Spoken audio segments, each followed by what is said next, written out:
And my special guest this morning is Khun Vanyapa, or I'm going to call you Fon. Good morning. Sawadee ka. สวัสดีค่ะ Good morning Huahin. Yeah, you are talking to Huahin this morning and the world. Yes. Hey, so thank you for coming in this morning and chatting with me, because I read that you represented Thailand in the recent Asian Games and you're a medal-winning kiteboarder. Am I right? Yes. So tell me a little bit about you. Before we talk about the games, can I find out a little bit about you? So are you a resident of Huahin? Tell me a little bit about where you started. First, I based in Huahin for over 20 years. Okay. I start kite surfing from, it's quite funny story. Yeah, go for it. I know kite surfing from my ex-boyfriend. Okay. And then I follow him, and then I was keep looking for like 1 year, and then one day I decide I want to try it, and then I love it. Really? From that day until now. So, because it looks quite physical, is it? Yes, it is. Yeah. But it looks cool, It does because look not cool. many women do. That's why I feel like I want to do it. Now, and I suppose this coastline where we live is perfect for kiteboarding. Is that correct? Yes, it's correct. It's the Huahin Pak Nampan is perfect spot here. It's like we can do kite surfing like half year or something. Yes. But for hydrofoil, we can train like almost whole year. All the time. Yes. And so how did you start? So you said you started here, did you do some training? How did that all come about? I start everything from here. My first competition here at Huahin. Really? Back 2008 when it have a first competition at Intercontinental. Yes. That's my first competition. Yes. I just try to see how it go, and then I never thought I come this far. And so I often see a lot of kiteboarders around this area. Yes. So it is very popular in this region, isn't it? Yes, it's popular area because the first we have a wind condition. We can do we have 2 seasons in Huahin. The winter time we can do like in the morning session. The afternoon the wind is drop, but in the summertime that's the peak season because it's perfect condition. We have the wind start from early morning, but it's getting strong after 12 until 6 p.m.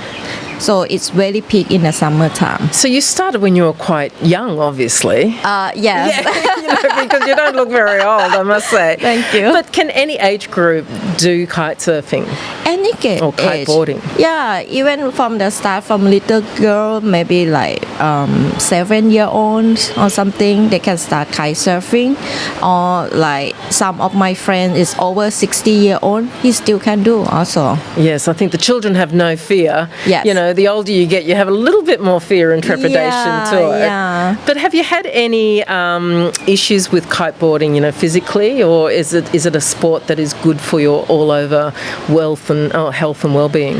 The first thing I love about kite surfing, before I started, I have an issue about migraine. I have an issue about my sleeping. So I have to eat the pill, have to see the doctor all the time, sleep in the hospital. But when I start kite surfing, I take the lesson, I have my dinner like 6 p.m. and then after I sleep, I wake up again 6 a.m. So I have a perfect sleep from kite surfing. Oh. That's why I love it. Yeah. Well, I'm going to take a short break. We're going to play a song. We'll come back and talk about the Asian Games because, you're a medal-winning kiteboardist. So I want to talk a little bit more about that. So stay with me. Yeah. Not your standard breakfast show. So Fon, tell me a little bit about the Asian Games. Yeah. So when was that held? Is the first time kite surfing is go to the Asian Game. So we was waiting for many years about this. Yes. It's supposed to be last year, but because the COVID hit in China again, so we have to move to this year. So it's very great experience with different condition, and you represent the country, and you have to try all your best to do what you can for your country. And of course this Asian Game is a ticket for the Olympic also. Yes, and I think you've got a ticket, I hear. Yes. Yes, congratulations. Thank you. Absolutely fantastic. Yeah. So what competitions did you enter in the Asian Games?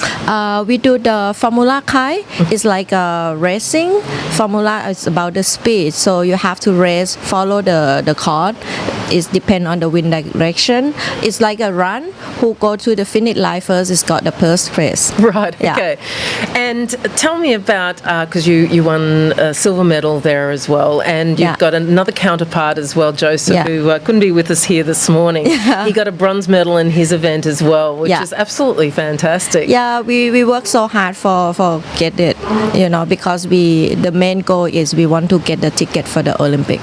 Well, Yes. and you certainly have got that. That's for Paris next year, is that right? Yes, June, correct. July or somewhere around there? Yes, correct. So what do you have to do in preparation for the Olympics? For me right now, I'm in like rest mode because my body is injury. Okay. So my doctor is not allow me to exercise anything. So I just slowly back to work out a little bit, but not too much.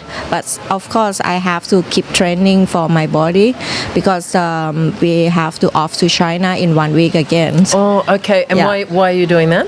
Because we have another 2 events, the Asian Championship Pacific, Okay. and another event like a world tour Okay. in China. Both is event in China. Oh, look, and I think it must be just such a thrill to represent your sport, not only in the Asian Games Yeah. and represent Thailand, Yeah. but also to take it to Paris and represent Thailand and Paris Yeah. for the Olympics is going to be absolutely fantastic. Are you Yeah. excited? Yes, I do.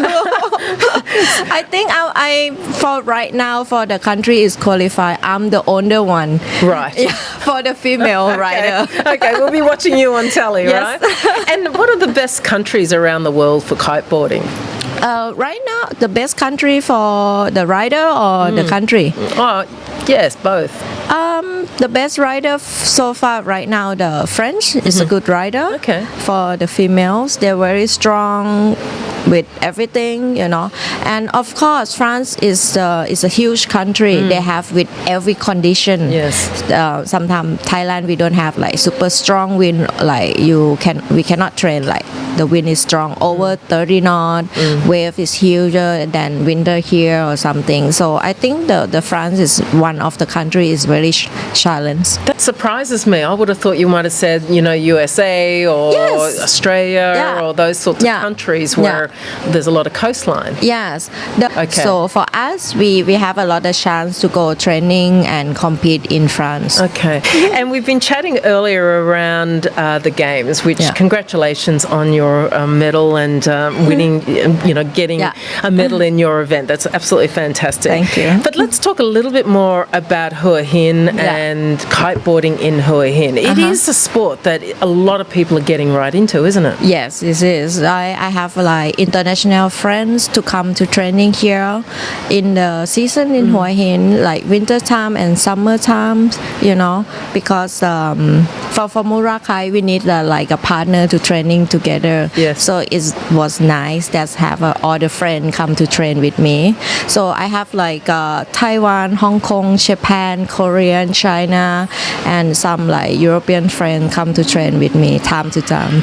And being a Huahin local, no doubt you're out there shouting about Huahin and getting people to come here by the sounds of it. Yeah. I try to show like how beautiful our spot, how much the cost living here, how the spot is lovely here, and a small city, and just in case because we're training at the surf spot Huahin, I just say. Just in case if we have some accident, the hospital is just opposite. Yeah, that's right. Everything is so convenient. Yeah, you don't have the big tourist traffic, but No. you've got everything here that you Yes, could want. yes. And tell me about the times a year that is best to do kiteboarding here in Huahin. For the best time for like normal rider is the summer time is perfect because the beach is very wide and the water is just a little bit wave. It's almost flat water, but the wind is strong. It's perfect. And there's really only a couple of months of the year where the tides are high. Like it's relatively high December and January, isn't it? Yes, could be this month also if the wind is calm. I will say 2 or 3 months is we have a big wave. Yeah, but with the high tide. But the rest of the year, that's like 10 months of the year. It's Perfect. Perfect. I was going to say sublime, but perfect's Yeah, a great word perfect. too. Yeah. And what do you do other than kiteboarding to keep yourself fit and keep yourself active? Okay. I do like yoga for stretching because I use the muscle and training the board a long time, so my muscle is very tight. So yoga is perfect for me. And I have to work for try to get on weight because this sport I have to get heavy. Okay. So I train with like a cord fit, the gym, lift the weight, or the sub, and some cardio also. So that's an interesting point. Why do you have to be heavier to be a kiteboarder? Because the Formula Kite is about the speed. So when you try to get your maximum speed, so it means you have to be heavy to control your speed and the direction where you want to go. Right. Plus, I compete with the European people. Right. So bigger, heavier. they're big and heavy. So I'm the Asian is small. So I have to put on weight like 15 kilo now. Yes. From my normal size. Yeah. But it's hard to keep on weight. Yeah, exactly. And do you do other water sports as well? Yes, I do. Sometimes I do like wakeboard, wake surf, or I will say like I do all water sport. Yeah. Because I like water sport. Yeah. And you said off air you do some paddleboarding here as well. So tell me about where you go and what you do. When I do the paddleboard, we start like 5:30 in the morning. Sometimes we start from surf spot and go to Khao Takiap. Wow, really? Yes. Yeah. And come back. It took about 2 hours. Beautiful. Just chill and work out, enjoy with the view in Huahin spot. Or sometimes we ride from surf spot to the fisherman pier. Yes. Nice. Yeah. Nice. Well, we do live in a beautiful patch of Thailand, and if not the world. So it looks fantastic. Well, thank you very much for coming on to the show today. Congratulations again for your silver medal win in China at the Asian Games, the 19th Asian Games. And we will be looking out for you representing not only Thailand but Huahin at the Olympics in Paris next year. Should be very, very exciting for you. So really, thank you very much for coming in. It's been a pleasure having you. And congratulations once more time. Thank you to having me. Okay, ขอบคุณค่ะ ขอบคุณค่ะ